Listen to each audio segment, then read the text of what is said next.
This is the MFS Wellness Podcast. I am Mike Sinopoli. And on today's episode here, I am with Kristin Oja. And we're going to be discussing functional medicine as well as the state of healthcare practice in the United States, among other wellness topics.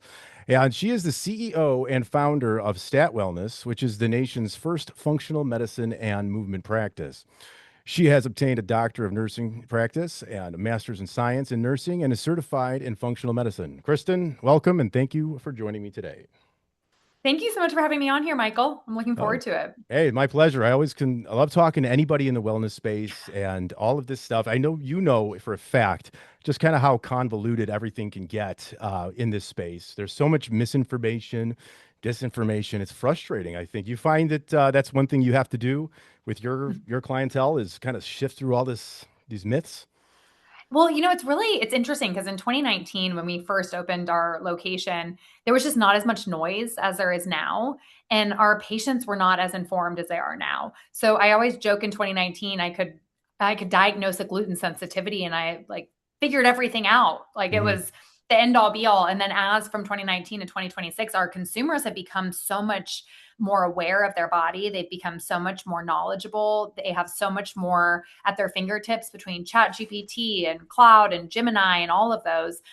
But I think there is, to your point, a lot more noise in that. So you're Yeah, seeing so much more. The wellness-based industry now is $1 trillion industry. It's the fastest growing industry we have in the U.S. Whether it's supplements, peptides, people lump us into med spas, and I always say we're not a med spa, but it's like you've got all of this. So, yes, I think you do, but I think the positive in all of that from 2019 to 2026 is my patients come in and I get to have really fruitful conversations because they've already done a lot of research. They already have their bullets, they already print their notes, they come in and we get to like go deep quick. And I that's love good. that. Yeah, that is good. And sometimes that's what's needed to do because I believe that we've been just given a lot of just high level stuff that becomes white noise to people. And I think that everyone's an individual and has different triggers and different traumas, different pasts, different upbringings and conditioning that kind of shape their diet, their ways. So I think what you're doing is great. So what I'd like to do first, I gave some of your credentials in the intro there, but I'd like to know a little bit more about you and how you just kind of progressed through this. In fitness. How did you get to where you are today? Mhm. So I grew up a dancer. I played lacrosse. I was very active, always very fit, go to college. I never exercised intentionally. Like I just did it as part of sports. I was incredibly active. So I never like gone to the gym to do my own workout just to stay healthy. And so like most people, they talk about this freshman 15, I came home and it was Christmas time and my pants, I couldn't button them. And I had no idea I was gaining weight. I was like, "Wait, what? I like cannot button my pants at home. This isn't normal." And I started to realize, oh, like you actually have to be intentional. Like you actually have to exercise. I don't just like get to play sports the rest of my life to stay, healthy and active. And so I really became, I would say, almost borderline obsessed with fitness. I started running marathons. I got stronger than I've ever gotten. And I wanted that for other people. And so I became a personal trainer. And I was like, this is what I'm going to do the rest of my life. I never want to do anything else. I love seeing my patients get stronger, do things they never thought possible. Little things, being able to do a push up on their toes for the first time, being able to do a squat after having knee pain for a while, losing weight and feeling better. So I loved it so much. My parents were like, we just want you to go to school. Like, we have a Hope Scholarship in Georgia. So they paid for college at the time. And they were like, just go to school. We don't care what you study. Study kinesiology, study whatever you want, just like go to college. So I went to college and I'm really big into mentors. And so they always told me go nursing because you can fall back on it. There's so many different things. You could be a school nurse, you could be a nurse in the ER. So I went nursing and absolutely hated my first semester. I was like, this is the sickest place I've ever seen in a hospital. Like it's fluorescent lights, there's no windows, there's a McDonald's inside the Mm. hospital. This doesn't make sense. I'm sitting here like wanting to talk about my patient's health and they're like wrinkled up under blankets. They're getting their blood filtered for 4 hours because they were on dialysis. And I just recognized like, wow, we've made so many advancements to keep people alive, but are we really focused on helping them be healthy? Mhm. We're really great, as you probably have heard the saying, at sick care. But I wanted to get on the other side of it. And I kept going back to my background as a personal trainer. And so I did eventually find the ER, and that's where I first started my nursing career. I'm an adrenaline junkie, high energy, also love to be active. I would get 13 miles in a shift running from one side to the ER to the other side. I got to treat and treat. I got to learn about everything. I got to see all the trauma. It was really, I hate to say fun because nobody wants to Mhm. be in the ER, but for an adrenaline junkie, It was exciting. Hmm. But then I kept seeing everybody come in with what I refer to as their brown bag with the paramedics on their gurney. And we'd open up the brown bag, and I was a nurse at the time, and I'm pulling out, 6, 7 different medications. Well, who's prescribing this and who's prescribing that? They didn't know who was prescribing what for what reason. None of those people were talking to each other. Some of them were there because of drug to drug interactions. And I'm like, this is like such a broken system. And so I wanted to keep learning. So I went back and got my master's. And I thought, okay, well, once I'm a nurse practitioner and I can sit down with my patients, then I can make those lifestyle recommendations. And now I can have a huge impact on my patient's health. But you go to a primary care model, and you probably know what I'm going to say next. I go into the room and I have 7 minutes, maybe 10 minutes with a patient Hmm. to make them a healthier version of themselves. And you're trained to figure out what is their symptom and what are the diseases that we're trying to rule out, and then what's the treatment of those diseases. That's like how we're trained in school. Okay, symptom, disease, medication.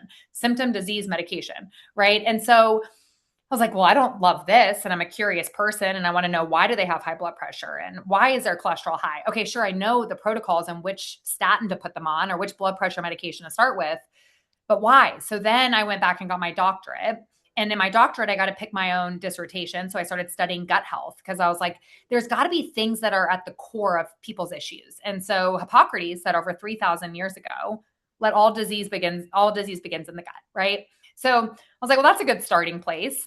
And so I had 100 people in my study, and 89% of them got better. And I didn't even change their diet. I put them on glutamine, digestive enzymes, and probiotics.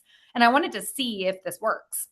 And diet is obviously the most important thing, but it's also harder. And I was like, my attrition rate is going to be really, really high if I tell people to go on an anti-inflammatory diet, and Hmm. they can't cheat. So anyway, I started to find out like, okay, there is so much in this. And so I went into what's called functional medicine, which we describe as root cause medicine. It allows you to spend more time with patients. It allows you to go deeper, peel back the onions, help them understand the why. But then, of course, I found some issues with functional medicine. I recognized, okay, I get to see my patients every 4 months or so. They get so excited after I meet with them, but then they drop off. They're like, okay, I got all this stuff to do, and then life happens. And so Hmm. I felt like every time I was seeing my patients, I was kind of starting back over. And they were like, oh, I wanted to cancel my appointment because I didn't do anything we talked about. Or, I was really good about taking my supplements, but I didn't make the lifestyle changes. And you and I both know the things that are going to make the biggest difference over time is our lifestyle. And so then my next stop was starting Stat Wellness, which I was like, okay, I believe in something so deeply that's black and white. The more muscle you have on your body, the longer you live. So how do I create a space where people put more muscle on their body to live longer? How do I track that?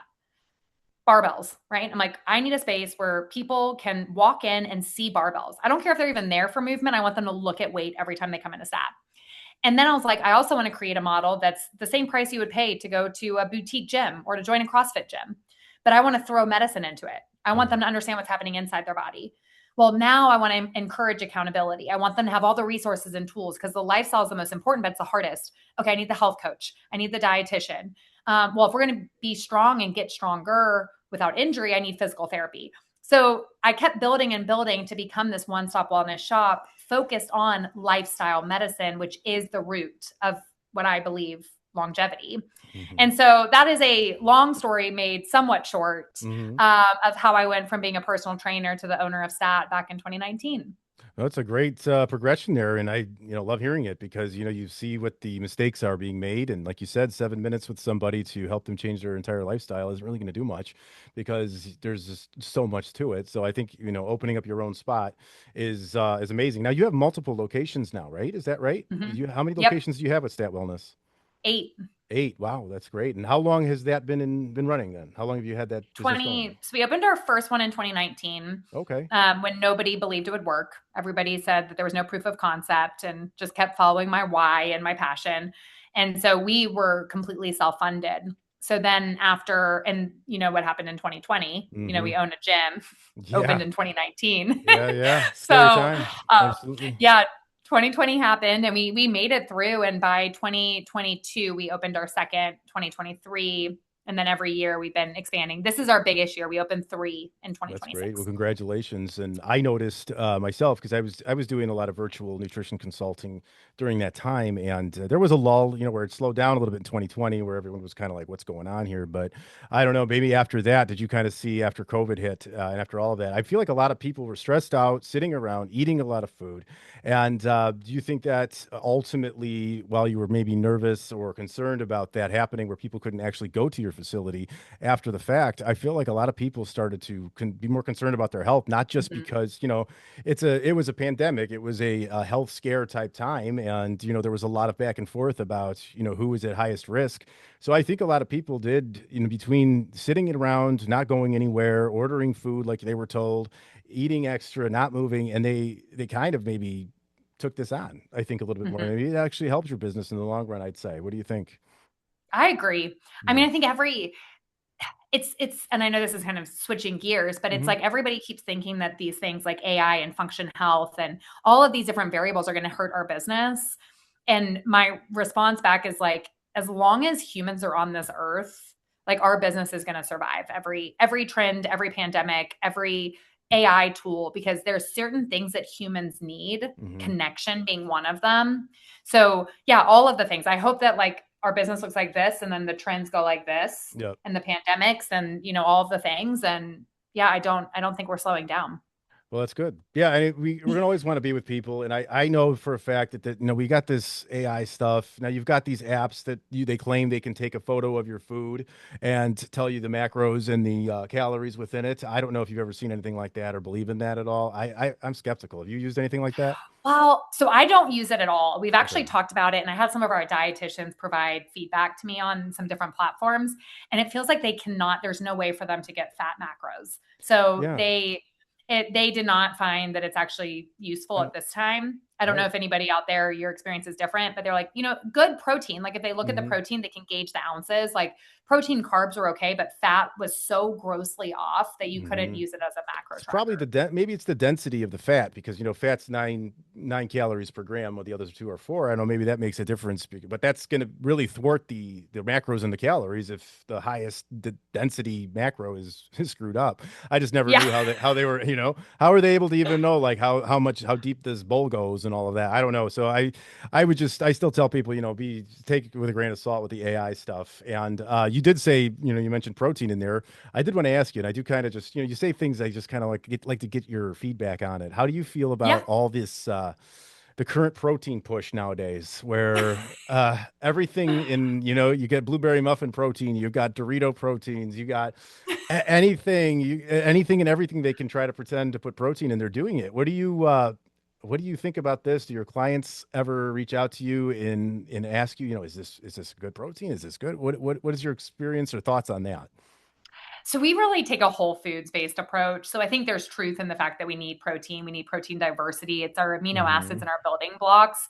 But I think the craze of putting all different processed proteins and all different processed food, we're missing the point. It's not just about protein, it's about the quality of the food and is the food Hmm. helping to reduce inflammation. So, quick grab and go. Like, yeah, sometimes I have to grab a protein or like a shake Yeah. or something on the go. So we don't want to think like it's the worst thing ever. Sometimes having some protein is better than Right. nothing if you're on the run. But for the most part, I tell my patients, I really want you eating whole, good quality forms of protein.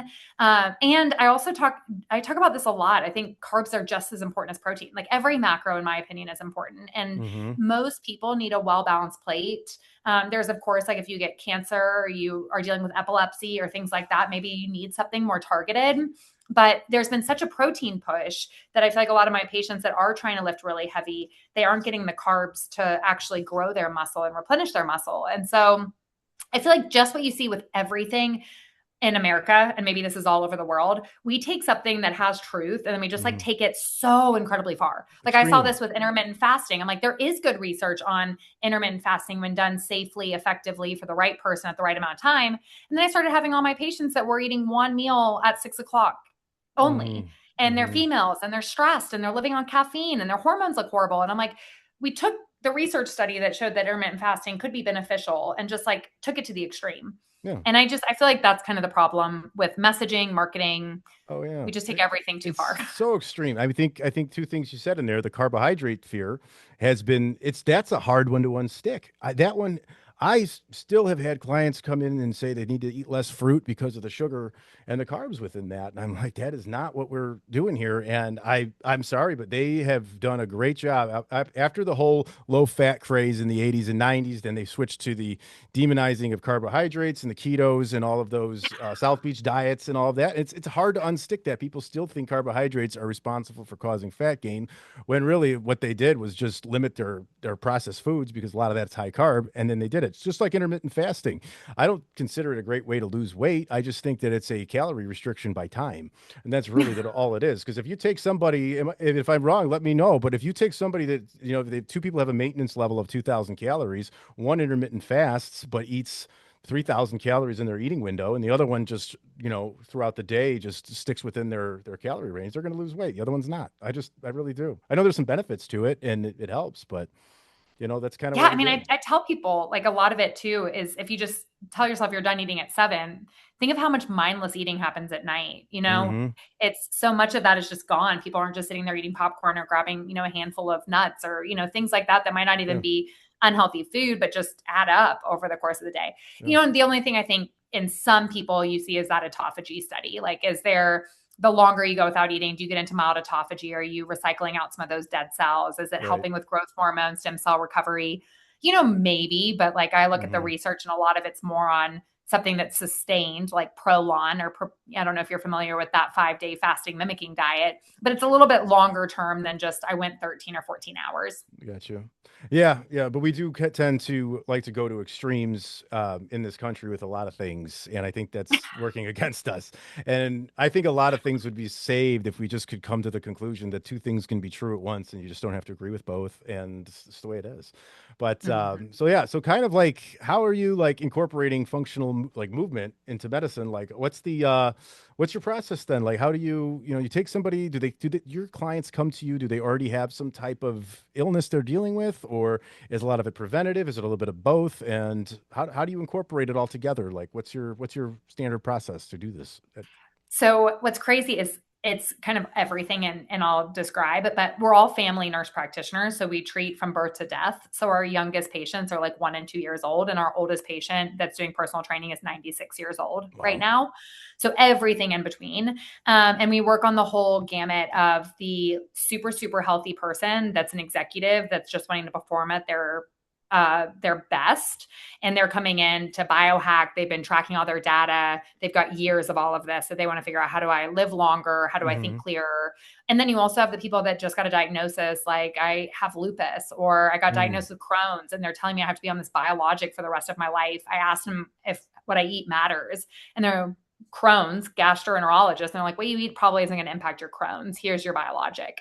And they're like, that doesn't make sense to me because it's my gut. So I'm going to look for other approaches. So we see everything. We see people after they've gotten a diagnosis. We see people that use the term, like, I feel like I was gaslit. I went in there with like fatigue and hair loss and they left with an antidepressant. I'm Mm-hmm. like, I didn't think I was depressed, but Right, maybe right. that's what's causing my fatigue. So a little bit of everything, which makes it fun and exciting, but also it's a tough form of medicine, right? Mm-hmm. You're going deep with all of your patients, because I tell people our health today, like my health, your health today, is not a picture of what we did last week, right? It's not how we ate last week. It's not how we slept last week. It's our whole life that is making us who we are today. And we want to know all of that. I want to know about your mom's pregnancy and your birth. And, if you were ever told, I had a patient the other day that she was like, nobody's ever asked me these questions. And she was like, you know what? My mom never said, I love you until I was 14 years old to Mm. me. That's going to impact your health. That Yeah. impacts oxytocin and cortisol and all of these things. And so I tell my team, I'm like, hey, I hope you never wanted to do any other form of medicine again. Because once you Mm-hmm. go functional medicine, you can never leave. Yeah. Maybe you leave stat, but you could never leave functional medicine, because Yeah. that's how your mind works. Right. And you constantly ask why, and you're curious. Absolutely. And now, when you said something like that, now that really dips into like the emotional aspect of life. Somebody's mother didn't say I love you until 14. That can be very something that scars them, as you know, in our youth, we're shaped very much. And a lot of it ends up just kind of progressing into adulthood. And that's what therapy comes in.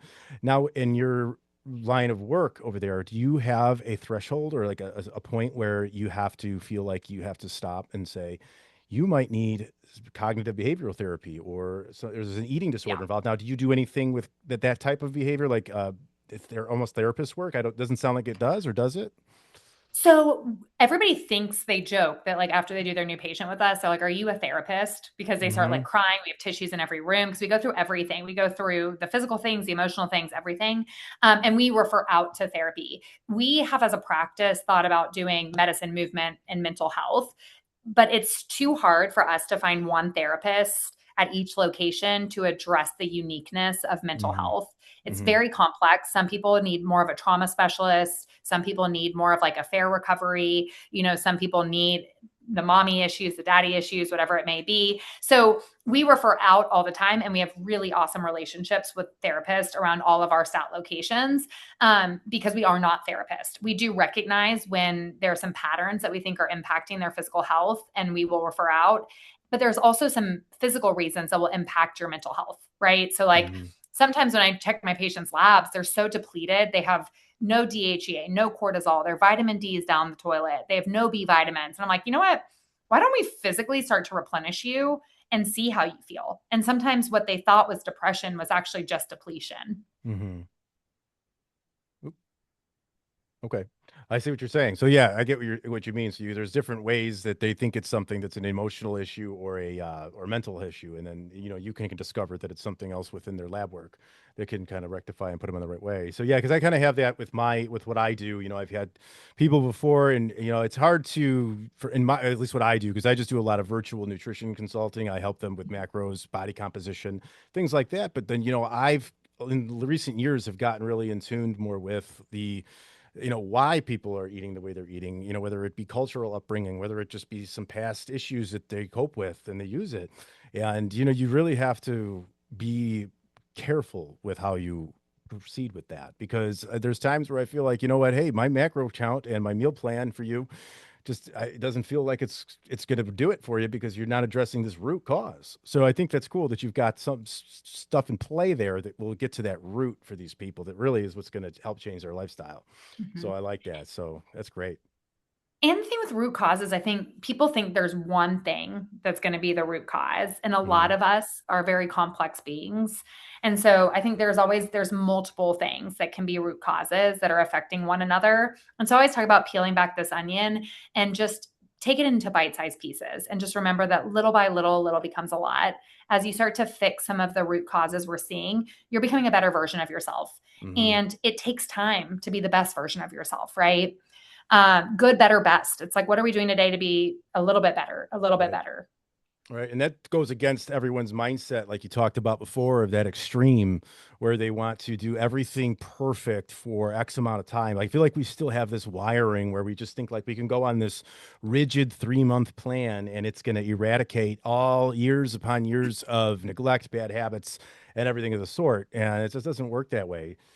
So you have to, if that's the hardest part, is to coach people through the fact that you didn't fail. If you, so what, you had pizza on Saturday night. You know how hard it is for me to tell people you didn't mess up by having pizza on Saturday. Like, what's worse than eating food and then having guilt afterwards? So there's I a lot know. of that. It's just like we have to get rid of the rigidity of it all, and focus on these small wins, and just keep rolling with it. So Mhm. and with fitness out there, there's a lot of different trends and myths and everything. And I wanted to ask you, I like to ask everybody this that I talk to, what drives you most crazy? Like when you hear from your clients or patients, or you call them patients or clients, I'm not sure which, in yours maybe both, but what drives you most, like, oh, really, this again? Is there anything that you just wish would go away?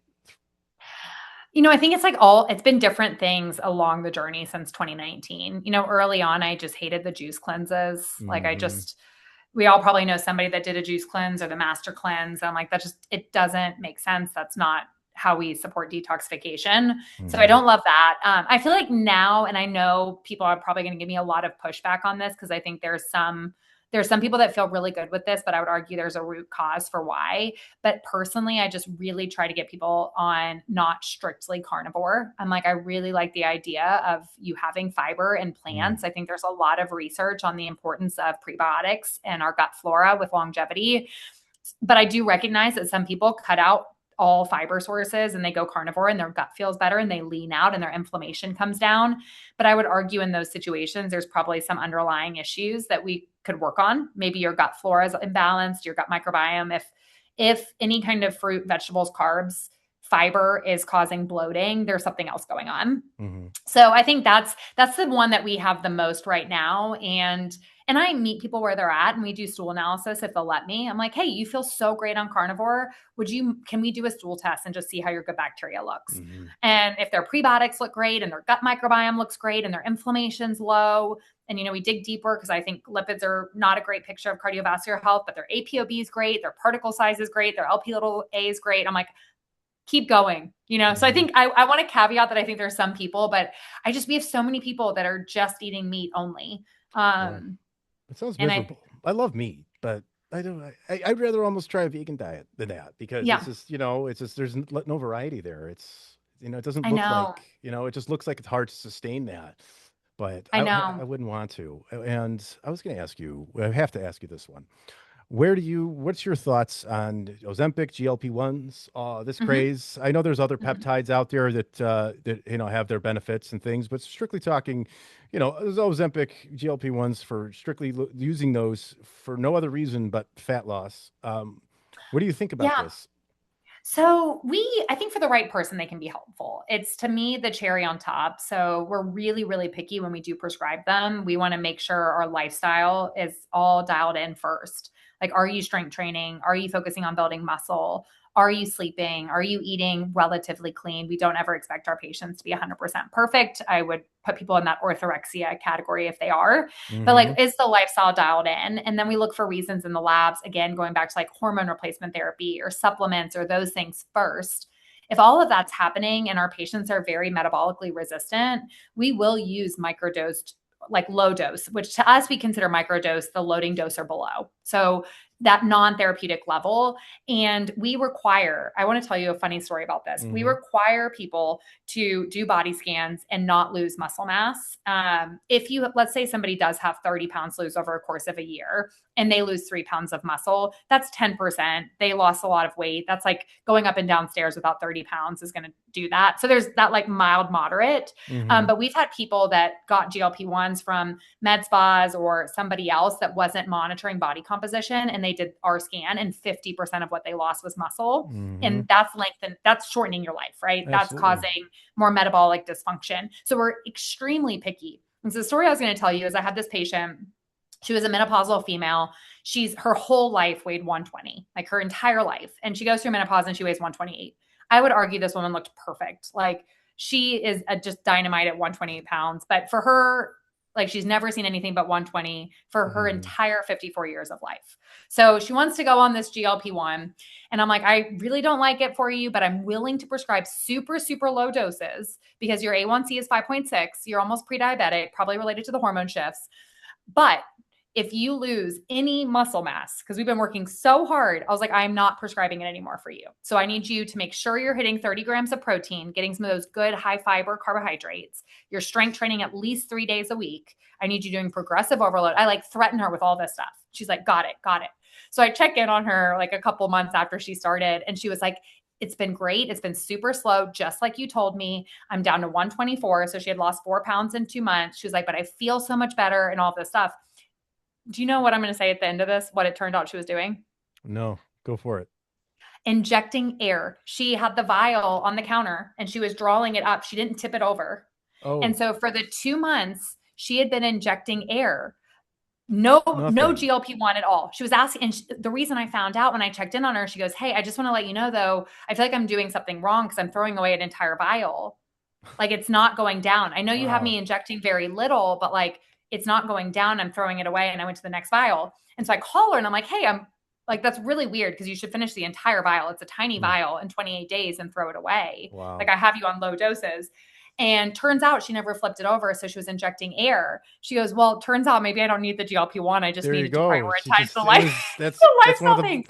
that's one of the best stories. I might have to tell that one to people. It's amazing. Like, yes, that Air. just shows you. She was just it was nothing. It's Well, placebo I stuff, you know? Well, because I Yeah. threatened her that if Yeah. she didn't keep muscle on her body, that I Yeah. was going to stop prescribing it. So she That's strength trained amazing. 3 days a week. Yeah. She was eating protein with every meal. She was getting those complex carbs. Yeah. Um, It so really comes down to that. It really just comes down to yeah, that consistently. And it was consistently. right. It's the consistency that's the hard part. And I think another hard part, maybe you come across this, it might be a little easier for you to female clients to kind of put this out there, but it's a struggle for me sometimes, for some of them, that, the whole muscle gaining aspect of it and adding muscle tissue. That kind of causes the scale to go up slightly over the months that you're training and doing that. And you have to eat more than less in order to do that properly. So do you struggle at all, or do you have a lot of pushback, or you see at least fear in anybody that, women especially, that you're like, well, you need to add muscle mass to your body? Do you see a lot of fear and resistance to that in Mhm. your line of work? Yeah. So people, this is why we only do the in body. We don't let them just tell us the number on the scale.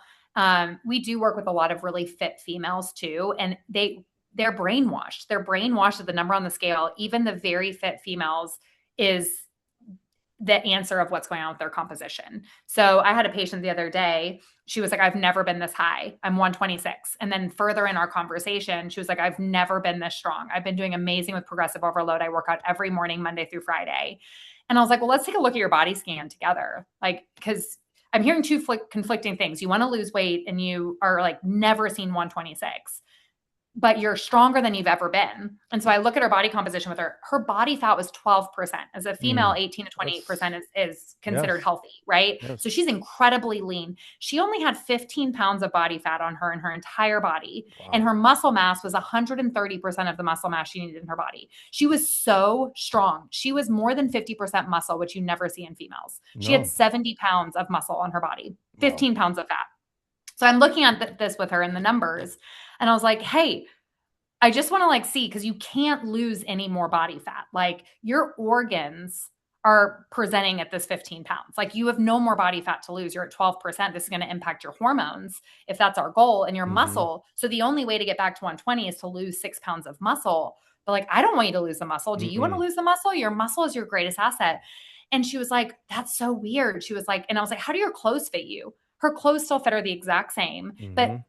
again, we're just brainwashed as The females scale. that the number on the scale, but she's stronger than she's ever been. Her clothes are fitting her the exact same. She could not and should not get any leaner. But the narrative is that I'm 6 pounds heavier than I've ever been. She's like, I haven't been this except for when I was pregnant with my second child. Yeah. That scale is a demon. Like it really It's is. a It's it it, demon. it is because I tell clients too, I just like don't get too down or excited about the scale. Because Yeah. for example, like, I had a client lose like 4 pounds, 5 pounds in a week, and they weren't super obese or anything by the sort, but they were really excited about it. I'm like, whoa, I don't want you to lose that much, because 1 to 2 pounds a week is healthy fat loss while maintaining and preserving that muscle mass you have. So let's actually, I don't want to burst your bubble. I know you're happy, but at the same time, we gotta hold on to that. You're gonna want that. It's the scale is so it gets so much credit. It's literally a $20 machine. It doesn't even Yes. know what the heck is standing on it. You could put anything on it, and it's ridiculous. Well, I hear you. I just did an Instagram story where I was sharing my own body composition. I'm 6 months postpartum, and I wait till 6 months to do it as a baseline. And I was sharing all my numbers. And I was like, I just want to show you that I'm a postpartum mom trying to put on 5 pounds of muscle and not lose weight. Like I'm looking at my muscle weight and I'm trying to put on 5 pounds of muscle. And so many people reached out, like how refreshing it was. Like everybody's always trying to lose weight and like Hmm. measuring and all this stuff. And she was like, it's very refreshing to see, how do I eat to put muscle on? How do I recover to put muscle on? How do I exercise to put muscle on? When you think about that narrative as a female, that your whole life has been lose weight Hmm. to fuel your body, recover, and nourish your body to build muscle. I mean, that's a totally different game. And so here's like my theory of how the whole world has always said men make a change and they lose weight right away. Women, it takes forever, right? You probably heard your clients have the same I've narrative. heard it. Yep. But my thing is, I'm like, men are they're so much more okay with muscle and not thinking about just the scale, right? If you think about males' lifestyle versus women's lifestyle historically, there's usually less extreme dieting, unless they were a wrestler and they had to hit like certain weights, but there's usually less extreme dieting. They've never fully cut out carbohydrates. They're focusing on strength training and they feel good when they're weightlifting, right? Like we Mm-hmm. have their behaviors and their body composition, their muscle mass is supporting a healthier metabolism. And I'm like, what if we just like had a trial? Like, I'm just interested. Like, is it really the testosterone higher that makes them have results faster? Mm-hmm. Or is it just because of historically the way we've treated our bodies between men and women in the United States? And I don't have the answer to that, but I do know for sure if you change the narrative and start putting muscle mass on your body, you're going to burn more calories and you're going to lose Mm-hmm. body fat and your A1C is going to go down and your Yeah. insulin's going to go down and you're going to feel better and you're going to have less anxiety because you're eating more food. Right. Well, we like to put some point some fingers at the healthcare or sick care system. We like to point fingers at food corporations, but I'll tell you, the fitness industry themselves has their own explaining to do because they are the ones that are somewhat responsible, I'd say, for selling skinny to women for so many years. Like it's all about the skinny. Like I can't stand that word. There's certain words I just toned skinny. I don't want to hear toned and skinny anymore. And I think that like Strong. Is that a strong is word? Do good. you like strong? Strong's Fit? good. Fit is good. I like that. Mobile, those are nice Yeah. ones. That's what you want to be. And it is as a man, it's very difficult to transition a woman out of the fat loss to the surplus phase. And I've had some very reluctant females in my day that did make the leap. And one of the most rewarding things I could say that I've done nutrition coaching wise is to see that flip in their it was taking that on and losing that fear of eating 300 to 500 maybe more calories over their maintenance level to put muscle mass on and accepting that potential 1 to 2 pounds of fat that might show up with it. And then that's when I think you have to get to that phase. I think women and men have to get to the point of learning, okay, that's when it clicks. I mean, you could lose weight, lose fat, and really you're just trying to hit a number on a scale. But I think you really grasp the lifestyle of it all once you start to grasp that muscle building section, a phase of that, because it's actually a lot more fun too. You get to eat more food and you get to see your body change in different ways that you've never seen before. So I just think that the fitness industry did a disservice to females over the last several decades on selling them skinny, Well, right? and I think that's like, to me, the narrative is changing because we live in a world now where everybody in quotes could get skinny, right? Like, I mean, you can find someone to prescribe you a GLP-1 anywhere. Like, skinny is attainable now. Mm-hmm.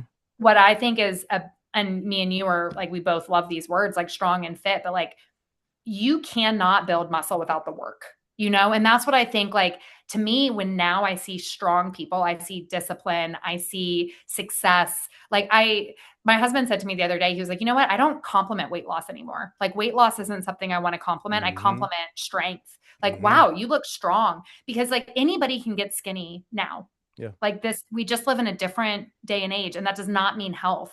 And so I think it's interesting. It's interesting, the shift that's happening. Mm-hmm. And I love those words that you use too. Like, that's Yeah. my goal. I'm like, I am on a quest to put on 5 pounds of muscle postpartum. And I Yeah. do feel like it's an uphill battle because my testosterone is low because I am breastfeeding, but I'm doing it. You're going to get there. I believe you. I Yeah. believe in you, dude. I have no doubt whatsoever. And it is so also true. And so I kind of do this like I kind of tell people like, well, I want to lose fat, but muscle building as well. But I tell them this. So think about like when they want to go and lose a bunch of fat and go on the treadmill forever and eat 1,200 calories. I'm like, okay, think about it like you're owning a business. Okay, your body's a business. Are you going to go ahead and run around and do all the work for your business? You're going to burn out. You're going to but when you add muscle mass, you increase your metabolism, and now your body becomes more of a fat burning machine at rest, and you can eat more food. And that's kind of when what's your secret? Everyone will say to whoever it is, and the secret is I have muscle mass on my body. Like how you eat that food. What's your secret? Muscle mass, muscle building. That's really what it comes down to, right? So Yeah, I mean, you probably heard the saying too, but it is your metabolic bank. It's like, right. if you're thinking about it, like, you have to put muscle on. But you're exactly right. To me, that's why I want to always be able to eat carbs. And think about if you were like 30 years old or 40 years old and you're trying to get into a calorie deficit. Like, what are you going to be eating by the time you're 60 or 70? Like, I Mm-hmm. think about this with my patients all the time when I meet with them. I'm like, okay, you eat 1,200 calories every day right now, and you exercise, and you're worried about weight gain. What is that going to look like when you're 70, 60, 70 years old? Like, Mm-hmm. you're going to be eating 2 carrots a day and Yeah. sustaining life on that.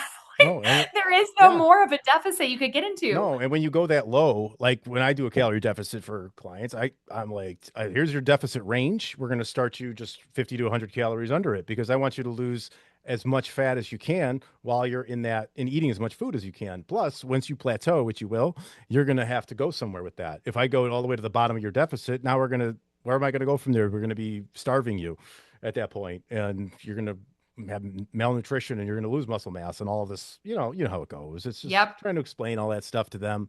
But there, Well, maybe by the time the listeners are done yeah. with this, they're gonna be like, Well, okay. hopefully, but I also tell people, it's not it's not their fault. I don't shame anybody. I said, you guys, I had to figure it out myself. I had a phase of life where I was really heavier, and I was not doing well. And we all have to learn it in some fashion. And nobody's out there to help you. They don't teach it in schools. They don't teach it really anywhere else properly. I've worked with doctors who have been my clients, and that was very when it started. That was very intimidating in a sense because I was always like, "Well, you're a doctor," but they're like, "You know what? We only get a small portion of nutrition, anything, in that." And I get that because if you are going to be a brain surgeon, maybe you don't need to know how to do that. I need you to operate on my brain.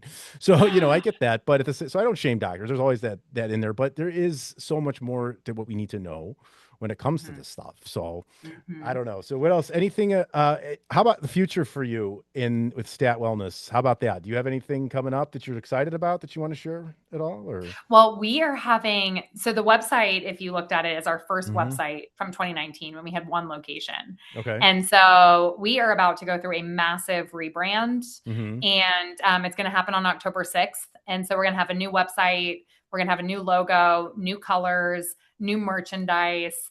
We've been having so much fun trying to bring out our creative side with puns. Lots of funny humor that you Cool. have to be into functional medicine to understand. Like, my HRV says no, and, certain things like that.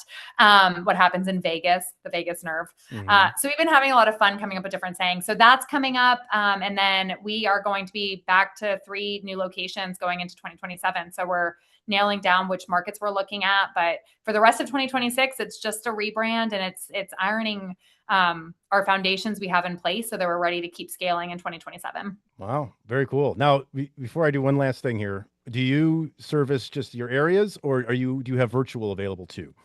Do you have We have anything virtual virtual? available. Yeah. So, like health coaches, they can work with people all over the country. Our nurse practitioners, we can work with people that were licensed in their states. So, and then you can travel into us. So, some people Okay. that want to work with us on a functional medicine perspective, they'll travel in twice a year or so for in-person visits, and then they work with the health coach and the dietitian at home.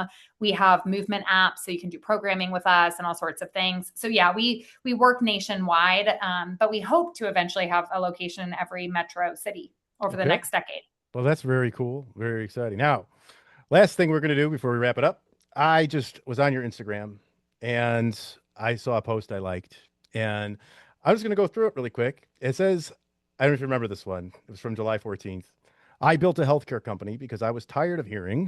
Do you remember this one or I'm no? like, what was it? No, That's tell that, me. and then you could elaborate a bit on it. So you're hearing these are things that sounds like you're hearing when you're out there with Oh, your the clients. yes. So that's just aging. So people blame their Yeah. age. So that's one.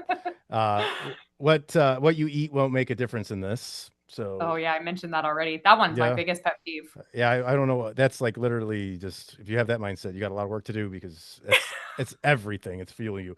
Uh, come back if your symptoms get worse. Is that sort of a doctor type thing? Like So just all of those are things that people have been told during medical visits. oh, these are medical visits. I got you. So you So go into the medical and you like complain about something, and you're like, oh, that's just I aging. got you. Or you go in and you're like, oh, yeah, you got Crohn's, but like what you eat's not going to make a difference So in so that. people have said that they've heard this at their doctor visits or something like Oh, that. So yes. another one Yes. says you're tired because you have young kids.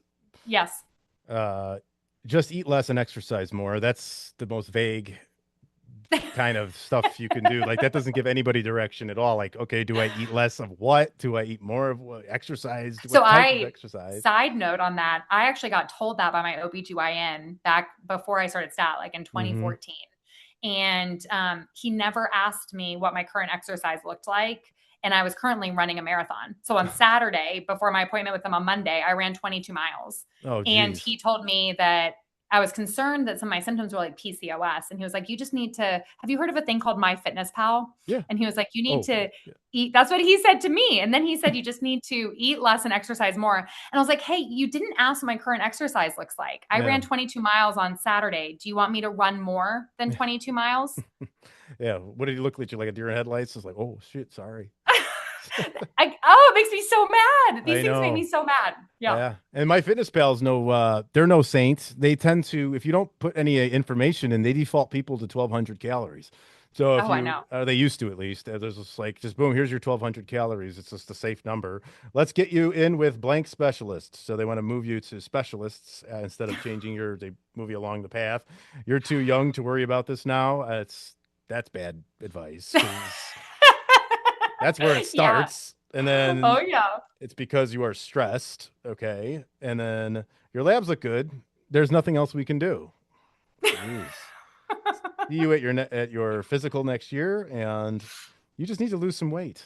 Wow, these are things said within doctor's office. Now, again, we're not here to shame that profession. We know we need those folks, and all. It just kind of comes down to the fact that those standard practice doctors of practice, they don't have a lot of time. They're just seeing patient after patient. So, Well, and they're used to people that are much more sick than people that are trying. Like I always say, the absence of disease is not healthy. And a lot of those comments are made for the healthy person trying to get healthier, right? mhm, Like I come in with a symptom, but my labs look great. Yeah, well, I mean, your kidneys, liver, thyroid, everything looks great. Like I'll see you next year. So then you're yeah, left trying to figure out where do I go, right? right. And that's why STAT was created.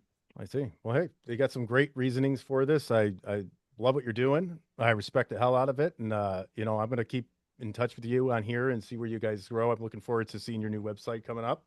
And to contact you, I have two things here. If there's anything else you want to add in, but if you want to contact Kristen, the website is statwellness.com, STAT wellness.com, and on Instagram at statwellness. Correct?